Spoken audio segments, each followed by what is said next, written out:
আসসালামু আলাইকুম ওয়া রাহমাতুল্লাহি ওয়া বারাকাতুহু। তো আজকে আমি আপনাদের সামনে আনবো দোজখ সম্পর্কে। আল্লাহ পাকের হুকুমে বদকারকে জাহান্নামে নিক্ষেপ করা হবে। সেখানে তারা নানা ধরনের আযাব মুসিবতে ভোগ করবে। কাফিরও কিছু মুসলমান ও জাহান্নামে প্রবেশ করবে। তবে ঈমানদারগণ তাদের গুনাহ পরিমাপ আযাব ভোগ করার পর কিন্তু রাসূল সাল্লাল্লাহু আলাইহি সাল্লামের সাফায়াতে সেখান থেকে মুক্তি লাভ করবে এবং বেহেশতে প্রবেশ করবে। কাফেররা সেখানে চিরকালই থাকবে। দোজখের ভয়াবহ আযাবের কথা কোরআন হাদিসে বিভিন্ন স্থানে বর্ণিত আছে, বর্ণনা করা হয়েছে বিভিন্ন জায়গায়। যারা তাদের প্রতিপালকের সাথে কুফরি করেছে তাদের জন্য রয়েছে জাহান্নামের আযাব, আর সেটি অত্যন্ত নিকৃষ্ট। যখন নিক্ষিপ্ত হবে তার গর্জন শুনতে পাবে, আর জাহান্নাম জোশ মারতে থাকবে যেন সে রাগে গুস্সায় ফেটে উঠেছে।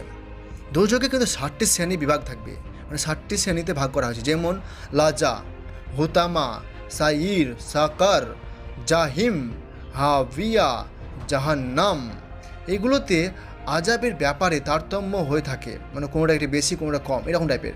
প্রত্যেক সম্প্রদায় তাদের দোজখে সর্বনিম্ন আযাবের স্থান লাভ করবে।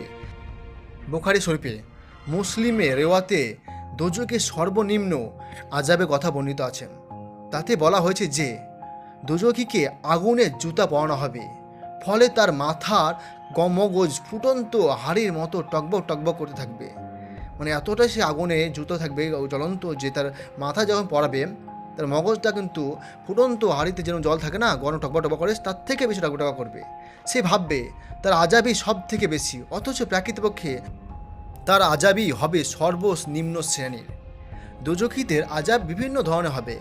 আগুনের ঘর, আগুনের বিছানা, তারপর জাকুমের খাদ্য, পূজের পানীয়, গন্ধকের পোশাক দেওয়া হবে, যাতে আগুন আরও প্রবলভাবে জ্বলতে থাকে, জ্বলে ওঠে। একটা চামড়া জ্বলে উঠতে না উঠতে কিন্তু সঙ্গে সঙ্গে নতুন চামড়া তৈরি হয়ে যাবে। গলা উত্তপ্ত হাসুলি ও শিকল থাকবে, যার তাপে কিন্তু পাহাড় মোম হয়ে যাবে, এতটা তাপ থাকবে। ভাবতে পারছেন, কাফের কখনো দোজখ থেকে নিষ্কৃত লাভ করবে না, কারণ কুরআনে তাদের সম্পর্কে আল্লাহ পাক বলেছেন তারা সেখানে স্থায়ী হবে। কোথাও বলা হয়েছে যে তারা সেখানে চিরদিনই থাকবে, কোথাও বলা হয়েছে যে আল্লাহ তাদেরকে কখনো ক্ষমা করবেন না। এই ধরনের আরও অনেক সতর্কবাণী এসেছে এবং হাদিসেও অনেক স্থানে এর ব্যাখ্যা আছে।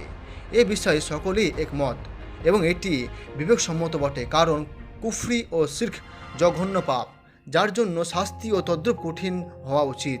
হে আল্লাহ, আপনি আমাদের বেহেশতে দাখিল করান আর দোজখের হাত থেকে বাঁচান।